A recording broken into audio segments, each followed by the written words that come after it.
So if you want to introduce yourself, tell me who you are. I'm Barbara Reynolds. I'm supposed to use the W, so Barbara W. Reynolds.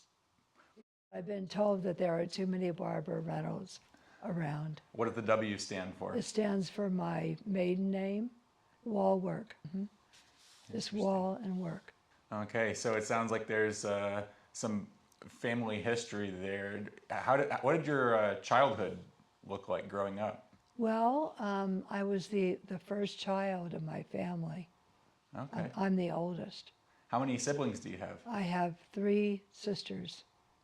Wow. And you're the oldest of three sisters then. Okay. Is there any memorable experience of being the eldest child growing up? Were you the caretaker of the family? I know that my mother told me that she used to take me down to Ocean Grove, New Jersey in the summertime. And when I was just by myself and didn't have my sisters yet.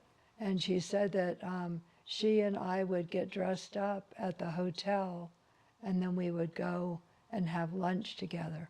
How old were you? I guess I was, well, when my sister came, I was 4. So that probably, I could have been 1, 2, or 3, or anywhere in there. And you said Oceanfront Hotel? It was Ocean Grove, New Jersey, Okay. and there was a hotel right there near the boardwalk.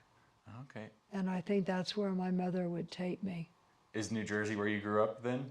It is. Is that where you were born as well? Yes, I was born in Orange Memorial Hospital. How long did you live in New Jersey? I lived there, well, until I went away to school.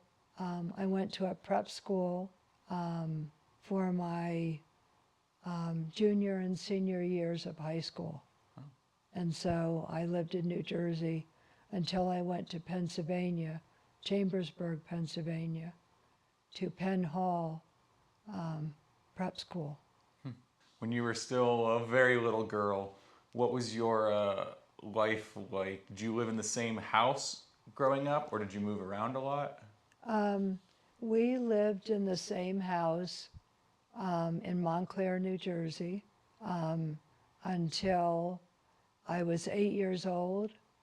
And then my parents decided that we were going to move down to Seager, New Jersey, because they wanted to be at the shore, because we used to go to the shore every summer.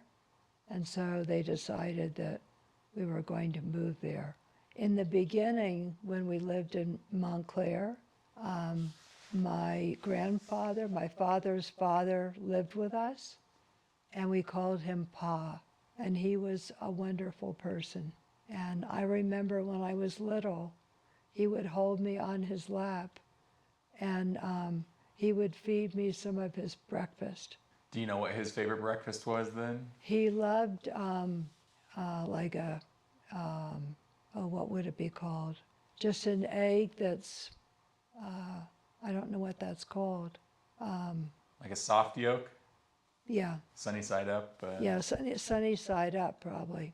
He liked an egg, and then he liked toast, and he would put strawberry jam on the toast, and he would kind of mix it up with the egg. And that's what he would feed me. And I just remember loving it. It was so much fun to eat breakfast with him. Did you have any other grandparents or aunts and uncles in the area? I did. My mother's mother and my mother's grandmother were nearby. And she also had some elderly aunts, and they all lived nearby. And then my father had 2 brothers, and my grandfather had bought a business for his sons. I guess it was a business that had gone bankrupt or something, and they called it Wallwork Brothers Plumbing and Heating Supply. And so my uncles each had a store that they were managers of. One was in Montclair and one was in Newark, New Jersey. And then when we moved down to Seager, they opened one in Avon, New Jersey, and which was a town not far from where we lived. And then my father was in charge of that business there. Wow. So they each had their own, their own store. Mm-hmm. That's really interesting. Growing up then, it seems like your family was very entrepreneurial. Did you get any of that entrepreneurial spirit?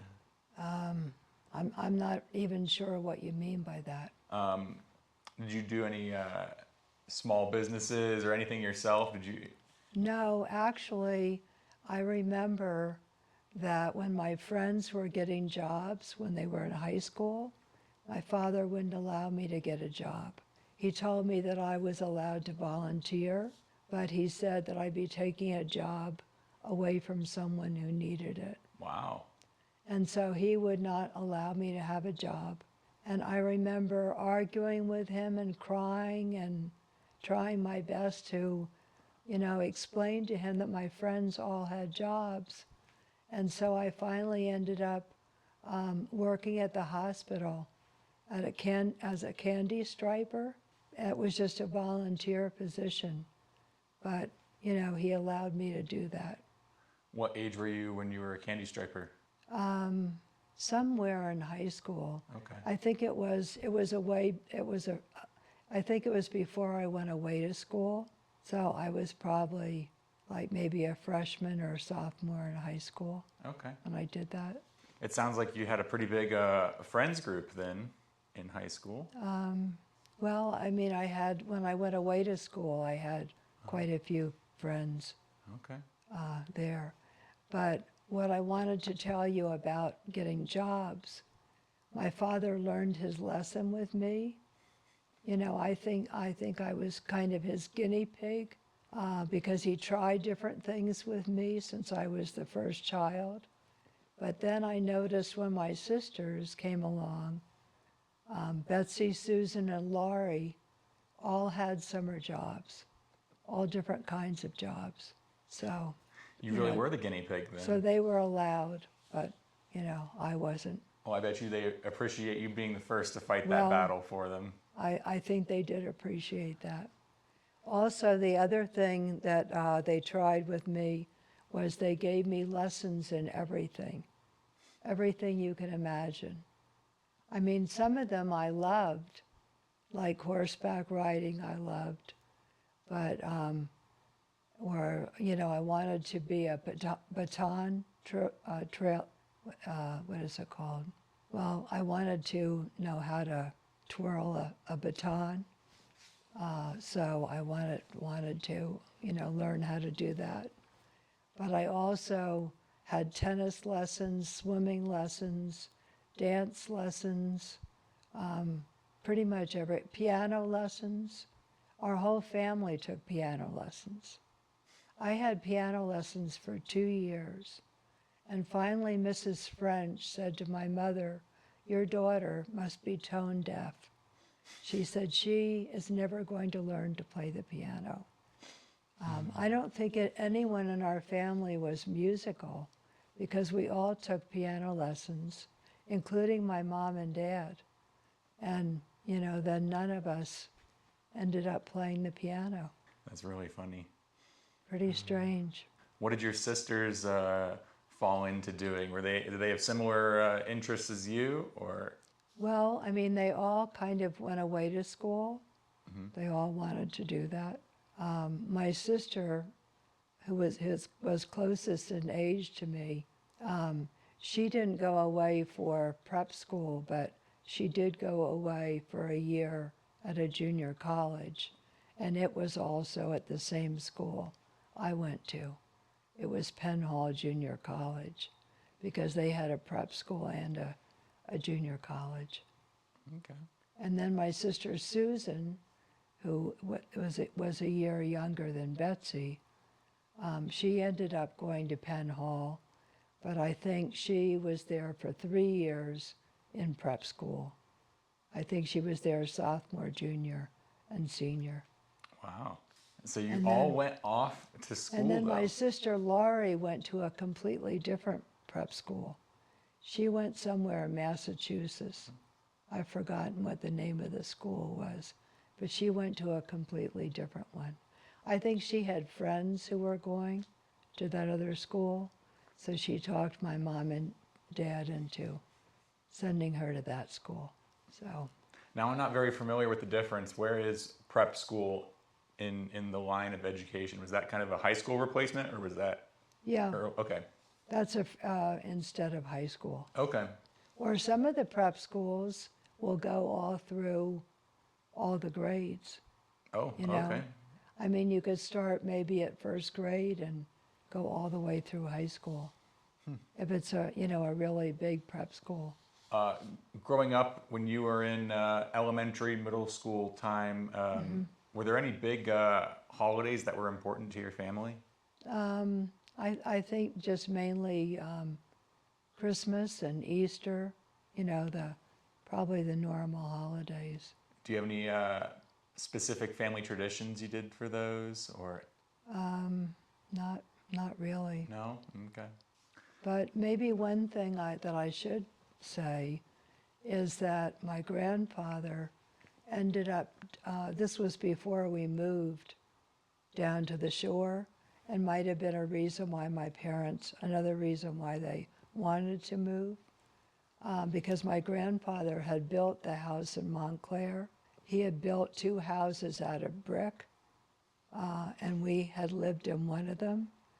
But then he ended up dying in a bad car accident when he was, I think, on the Garden State Parkway and was headed up to one of those, probably to one of my uncle's businesses. And anyway, I think that somehow he collided with a bus or a truck or something. And I think he was killed instantly, because I can remember trying to talk my mom and dad into letting me go to the funeral, because I thought that I was old enough to go, and they wouldn't allow any of us to go to the funeral. How old were you when that happened? I think it was before we moved, so I was like 7 or 8 at the time. Wow. And then my mother explained to me later that she thought, because my father was so terribly upset, she said that he just couldn't handle, having anyone but my mother go with him. All those little bits of family history that nobody gets to hear too much about. Right. Wow. Okay, I don't know. I kind of want to touch more on your childhood and your sister's childhood and all of that. And I'm trying to get questions where you talk about kind of what your day-to-day childhood life is Well, like. you know what? One thing I can tell you is that I was very heavy as a young child. Very heavy. Because I remember my mother saying that when I went to kindergarten, I weighed 102 pounds. Wow. I can't imagine. But I know there are pictures of me, and I was heavy. And there I am, with my 3 little sisters, and we're taking a family picture. I used to hate those pictures. Did they end up getting heavy too? No. No? No, you know what? I kind of think that because I was an only child to begin with, and I had all the attention, I think that then having one after another of my sisters come along, pretty quick, because Susan and Betsy were only a year apart, and then Laurie was a year and a half younger. I just think that I was kind of overwhelmed, by all of the, attention that I wasn't getting and they were getting. So, maybe I use food, I don't know. But that's the only thing I can think of. Outside of all of the classes that you were put into as a kid, are Are there any hobbies that you chose to do yourself? Well, I mean, I love the horseback riding. And I did go to a Girl Scout camp one summer for horseback riding. And that was something that I really wanted to do and I loved. Did you join the Girl Scouts to do it, or did you just go there for the riding? My sisters and I were all in Scouts because our mother and aunt were the leaders. First, they were leaders for Brownies, and then they were leaders for Girl Scouts. And so my sisters and I were all into scouting.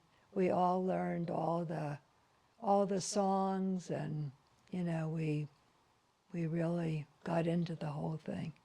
Did you do any camping while you were? Only, going like in the summertime to a camp. But I remember that I went to a camp, an away camp, with my cousin. I had a cousin who lived in the same town. Her mother was my mother's sister. And anyway, Cindy and I went away to a camp. But then that was at the time when there was polio around. And someone at the camp ended up with polio. So we were all sent home and we had to be quarantined. So we couldn't stay at the camp. And I remember being quarantined at home, and we had to stay home and we couldn't go out. Wow. For a period of time. I've forgotten how long it was. It seemed like it was forever. It seemed like it was mostly the whole summer. And it was just you and your cousin? Your sisters didn't go with you to camp? My sisters didn't go because they were so much younger. Oh, okay. So they were still in Brownies and you were at a Girl Scout camp then. Okay. Because my cousin was just a year younger than I was. So I think my mother and aunt decided that she and I should go. Okay. So maybe let's pick up about what you were talking about before. We'll kind of dig into your father's life then. And you can tell me what you remember about him. About my father or my grandfather? Or your grandfather. Which one came over from England? My grandfather. Grandfather, okay. Yeah. My father's father came over from England, and I think he was like maybe 12 years old at the time. And he became an apprentice to a plumber, and he worked his way up, and he did very well. And he bought apartment buildings, and he built houses, and that is how he was able to buy that business that he gave to his sons, his 3 sons. So he did really well, which, I think is wonderful. It amazes me. What did your grandmother do? You mean his wife? Yes. You know what? I never knew her because she died before I was born. Really? I know her. I think her maiden name was Mary Boyce, Boyce, and then that was they gave that to me as my middle name. But anyway, my parents, when they got married, it was April 5th, 1940, when they got married. And they had a very small wedding. My mother just wore a suit because recently his mother had died, just a few months before that. So that was why they had such a small wedding. But I never really knew anything much about my grandfather's wife. I guess, she just was not well. Okay. Do you know anything about your mother's side of the family? Yes. My mother's mother was alive. We called her Ma, and her mother was alive. We called her Aunt Mamie. I have no idea where those names came from, but that's what we called them. And then there were elderly aunts too that that were my mother's aunts. One elderly aunt was married to the man who was in charge of the post office in a small town in New Jersey, and so she helped in the post office. That was her regular job, or was that when she was? That was pretty much all she did. Oh, okay. I think she was just a wife at home, but she would go in and help her husband when he needed help. Oh, so it wasn't really her job. It was. No, she would just fill in if they needed her. Wow. Okay, so do we want to transition to kind of later years for you, like after high school, or do we want to talk more about, do you have any other things about your childhood or anything? I don't know, did you want me to talk about the butt room or not? Yeah, let's talk about I that. just think that's kind of funny. When I went to when I went to Penn Hall for prep school, there was a place called the butt room, and it was up in the attic. And all of the students, when they weren't in class or busy doing something else, were up in the butt room. And what we did up there was smoke and play cards. And everyone, it was just something everyone did. And that's how I learned to smoke, but I never inhaled, which I'm really happy about, because when I was 21 and I was getting married, my husband was a heavy smoker, and I just decided that I was done with it. I wasn't going to have another cigarette, so I just easily gave it up. So that was the overlap there. You got married at 21, and that's the time that you decided to stop smoking just because of your husband then? Right. Yeah, because he was so chained to smoking that if he went to bed at night and didn't have cigarettes, he would have to get up in the middle of the night and go to a gas station and buy cigarettes, because he said he could not wake up in the morning without, he had to lie in bed and have a cigarette before he could get out of bed. So. What did you do after prep school and before you got married? After prep school, I wanted to go to Elmira College. That was my very first choice. And I ended up going, but I absolutely hated it. I was there 1 year, and I think they must have had more snow that year than ever before, because we were snowed in the wintertime. And we were told not to associate with anyone in the town. And it was a girls' school. So, I mean, there wasn't much of anything to do. And my roommate from Penn Hall is named Marion, and she would write to me and tell me that I should transfer to Ohio State because that's where she was. And she said, "You would love it at Ohio State." She said, "Come and be my roommate." So anyway, I kept my grades up high enough. I knew I had to at least have a C average, but I wasn't that interested in my classes. So anyway, I think I had B's and C's, and I was able to transfer to Ohio State. And it was a good thing I did, because I had two roommates, Cindy and Marion, and this one time, it was in March of that year, they talked me into going on a blind date. And I kept saying, no, I hate blind dates. I don't want to go. And they told me I had to go. So anyway, I went on this blind date. It was to a fraternity party. And I ended up meeting my husband-to-be. So I don't think we ever would have met otherwise, because he was in his last year of veterinary school. And so we would have never been in the same classes together, because he was 5 years older. And anyway, my blind date was one of his fraternity brothers, and the fraternity brother danced with his date all night and, paid lots of attention to her. And we just sat at a table and talked all night. So that's how the two of us got acquainted. Wow. Oh, man. But a funny thing happened because a few days later, he called me and asked if I wanted to go out for coffee. And he got upset with me because he thought I had forgotten who he was. Because when he told me, he said, "Hello, this is Bill Reynolds."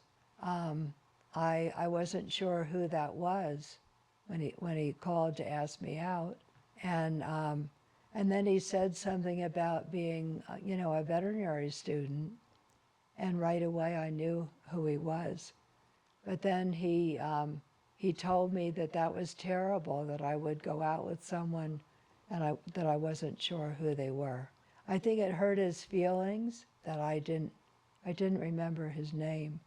But it was confusing about his name because, see, his name was really Fletcher Reynolds, but everyone called him Bill because Fletcher Reynolds was his father's name also. And so, the family had always called him either Bill or Billy. Do you know anything about his childhood before you met him? What stories did he tell you? I know that his father came from North Carolina, the Asheville area, and his father's family wanted him to do anything but work with animals. And working with animals was what he wanted to do. And he also was a violin player. And I guess he played the violin really well. He would play in concerts and things like that. I think he came from a musical family because his mother and sister played the piano, and his father and my husband played the violin. And so they would get together and have like a jam session or something with each other. But anyway, what happened with his father is that his father started selling toys to have some income. And he didn't want to just sell, one bicycle here and one bicycle there, or a sled, or, whatever, or a baby carriage. He would arrange to ship like a boxcar full of toys to a store. And I think he ended up losing his job because the place that was making the toys said they couldn't keep up with his orders because he wanted to just sell as many toys as he could.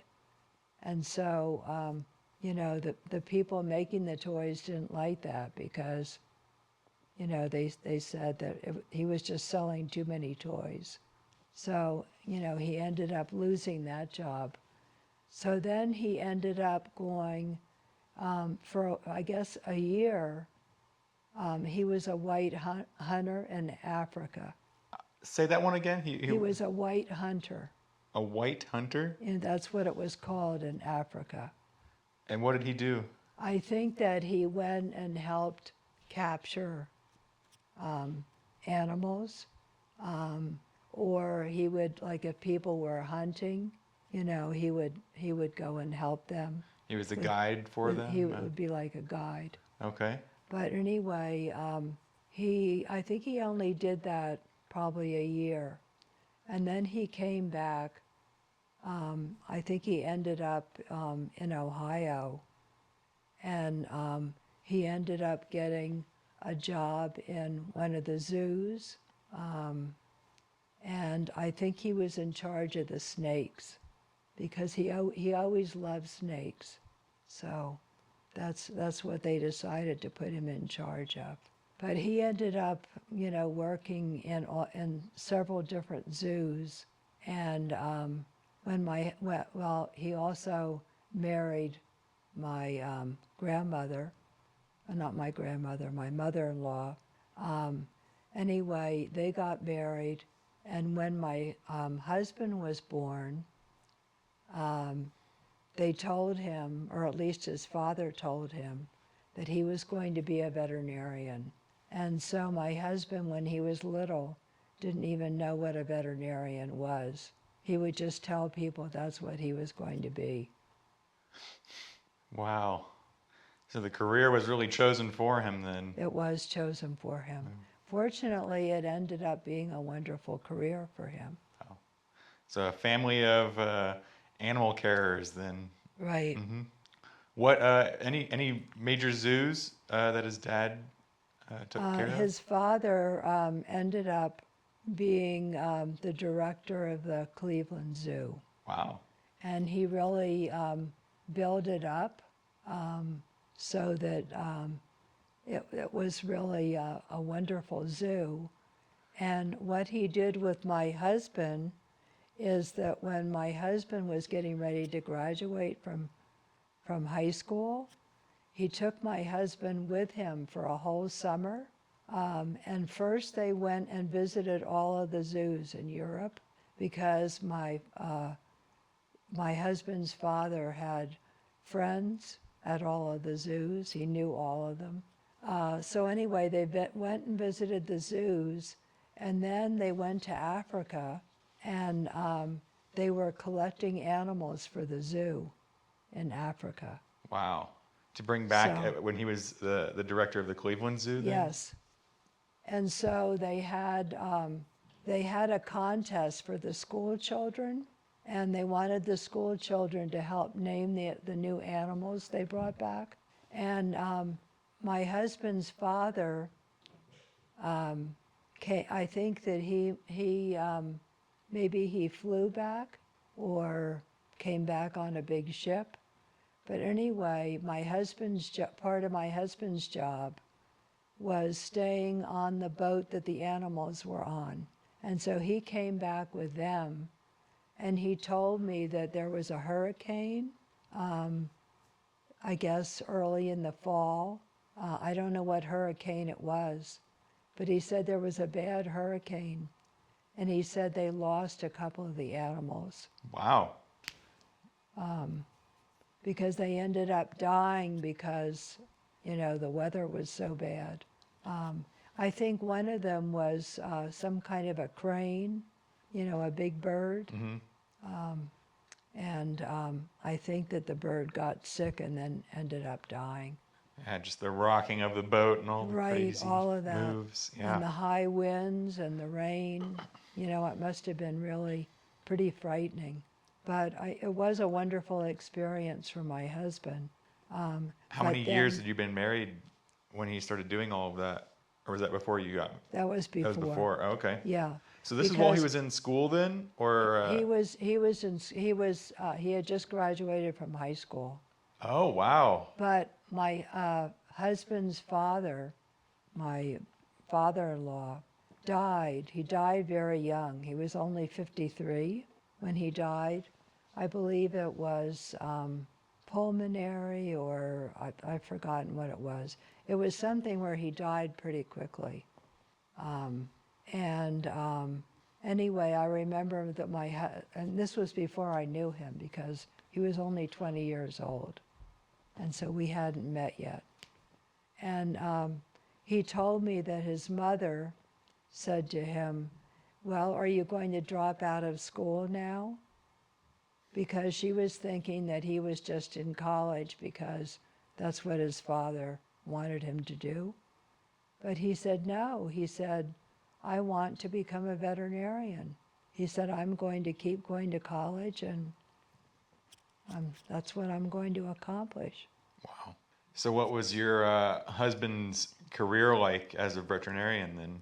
Well, he thought that he was going to work with zoo animals. That's what he really expected to do. But first he had to go into the Army, because they tried to draft him. The government tried to draft him while he was still in school, in veterinary school. And he promised them that he would go in to the Army as soon as he graduated. So, see, I had met him in March of that year before he graduated. And then I continued going to Ohio State for one more year. And he and I didn't really like being separated. He was stationed at, he was stationed in Maryland, and he was a detachment of Walter Reed Hospital. So he was doing pathology with a group of other veterinarians. Wow. And he really liked that. He liked the group pathology. So when he left the Army, he decided that he really wanted to do something where maybe he could combine human pathology and animal pathology. So he was offered an NIH grant to go to St. Louis. So after we were married, we moved to St. Louis, and he didn't know when he got to St. Louis that they were going to expect him to be in a little cubicle, just, working on his own, looking at slides and looking through microscopes. He didn't know that, that's what they planned to have him do. And after about 6 months of that, he told me he absolutely hated it. He said, I can't keep doing this.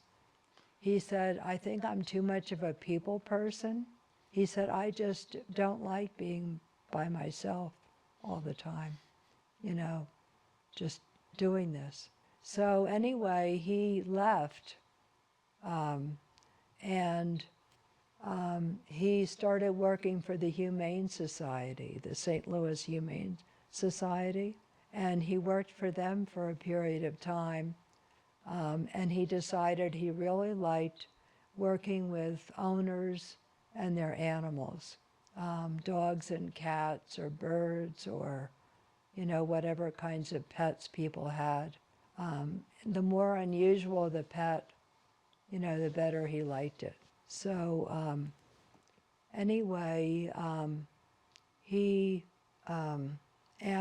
told me that he thought we should move to New Jersey because that's where I had grown up. And every time he brought up New Jersey, I would say, well, what about Ohio? And he kept saying that he didn't have much family left in Ohio because his mother was a widow, and his sister lived in San Diego with her family. And then he had a half-brother, but his brother lived in Texas. So he said that his family was scattered. He said he'd rather go to New Jersey, where my family was. So we ended up moving to New Jersey, and he found a building. It was a legal office and a hairdresser downstairs on the first floor, but then upstairs it had an apartment. And so he bought the building and had it renovated and made into a veterinary clinic. And it wasn't allowed in that location. You weren't allowed to have a veterinary clinic.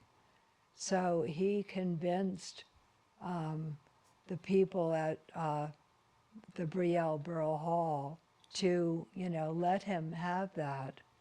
And he told them that he wouldn't be keeping animals overnight. He'd mainly be just taking, care of them, giving them injections, if they were sick, getting them well. But he said that, he really planned to mainly send them home.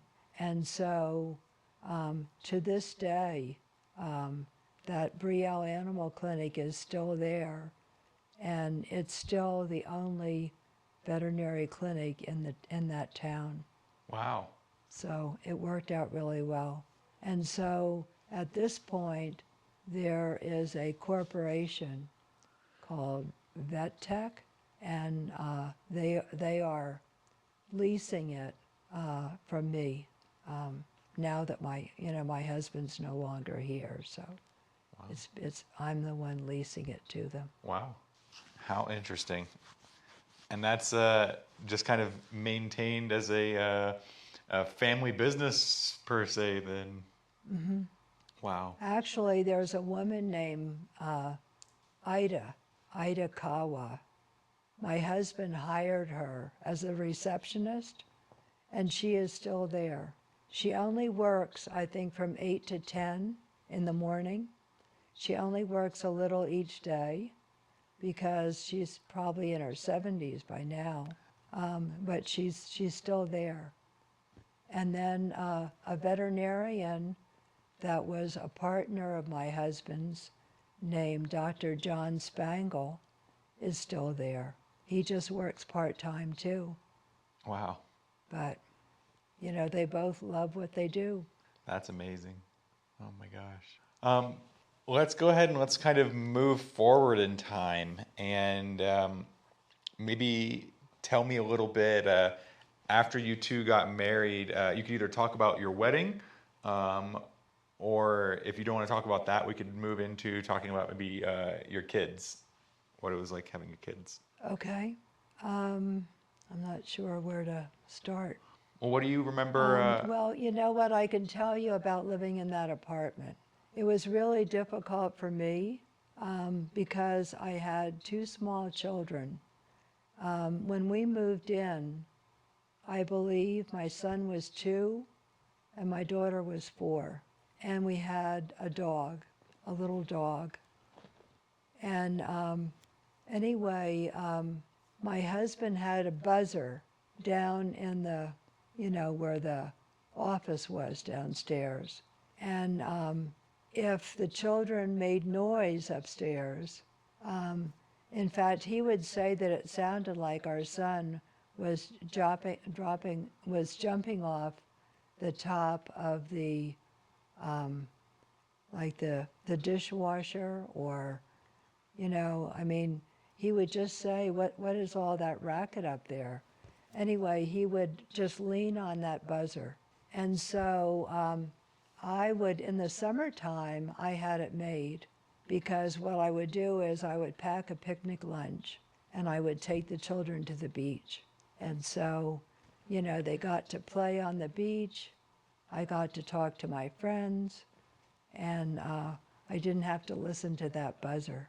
But, sometimes the rest of the year it was difficult. And so I told my husband that we really needed to move out of there. And so then we started house hunting. And he told me that every time I saw a house, I would say, well, this house would be fine. But he didn't like any of the houses that we saw, until he finally saw this big colonial house. And actually, it was very much like the house I grew up in. It was pretty much the same size. But the house I grew up in Seager was 2 blocks from the ocean. The other house was 5 blocks from the ocean. But it was a really nice house. So anyway, he decided we needed to buy that house. And I really liked that house. I wasn't sure we could afford it, but that's what we ended up buying. You mentioned that you moved into the apartment when the kids were about 2. 2 and 4. 2 and 4. Where did you live before that? We had lived in St. Louis. Okay, and a little apartment there? Actually, we had a house built there. Oh, okay. Because my mother-in-law came to live with us, and we had her different times during our marriage. We had her living with us. But when we lived in St. Louis, she started corresponding with an old boyfriend from high school, because she wrote him a note telling him she was so sorry his wife had died, because she had read about it in the paper.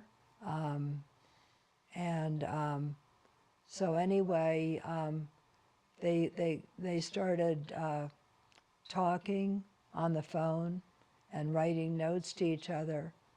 And I remember being very pregnant with my daughter Kim, my first child, and my husband and I were standing up with Lloyd and Odessa when they were getting married. They got married at the church we were attending. Wow. Oh my gosh. So then she went, that turned out to be her third husband, and she went to Republic to live with Lloyd. Went to Republic? Republic was the name of the town. Oh, okay. There was a town called Bloomville that my husband's grandparents lived in, and then there was a town nearby called Republic, and Republic was where Lloyd lived. What do you?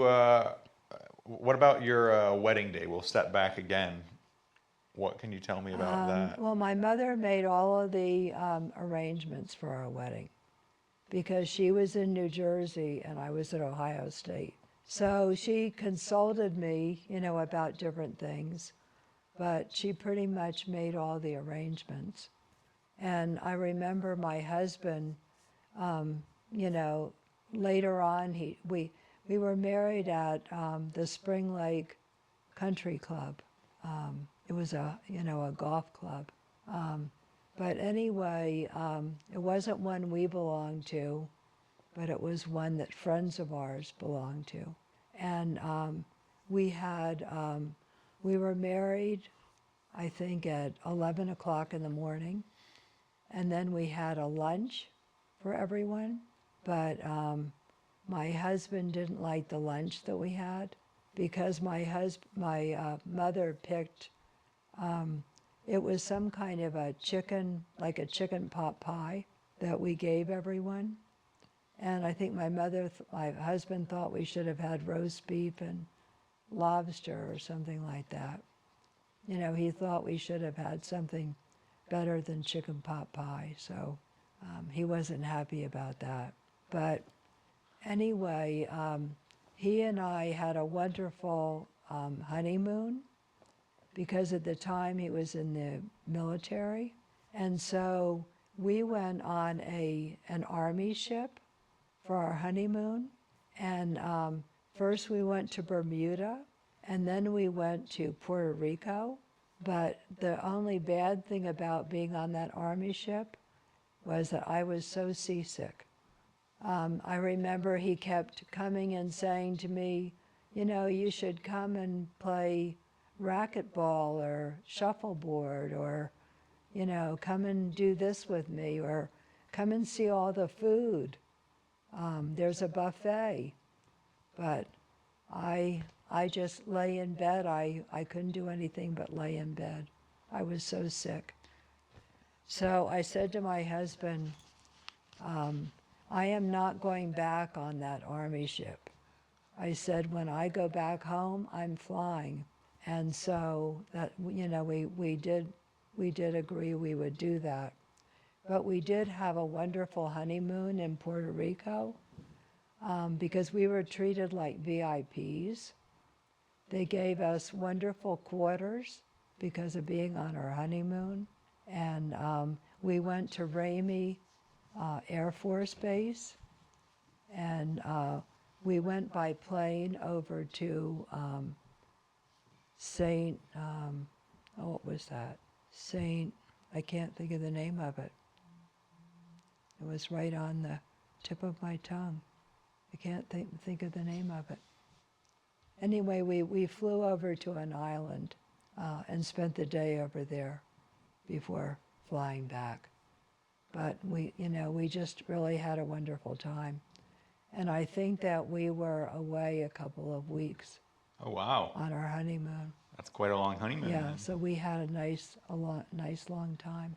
And all done through the military? I'm shocked they let you, stay together on the boat and things like that. Do you know that when we went to Ramey Air Force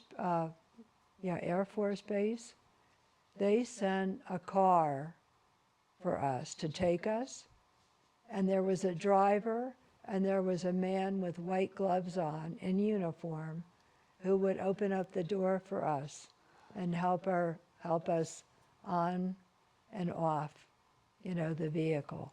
Wow. So, I mean, they really treated us right. The whole thing was amazing. Did your husband attain a high rank when he was in the military, or? The highest he went was captain. Captain, okay. Yeah. But at the time of our honeymoon, he wasn't a captain yet. Wow. But that was the highest he went. Wow, that's amazing. How many years was he in? Only a little more than 2. Okay. About 2 and a few months. Wow, okay. Oh my gosh. Oh, you know what? There's something else that happened when he was in the military, and it was before we got married. He ended up with hepatitis. And it's the first time that a person ever caught a disease from a chimp. All of the veterinarians, they all got hepatitis. And because they were working with this chimpanzee, and the chimpanzee had it. So anyway, I remember my husband would call me. He wasn't my husband yet, he was my fiance. But he would call me, and I was in the middle of trying to study for my exams, and he would call me and tell me how sick he was. And he would say, my skin is all yellow. I am so sick. He acted like he was going to die. I think he wanted me to feel sorry for him. But that was before we got married. From that look, it doesn't look like you felt sorry for him.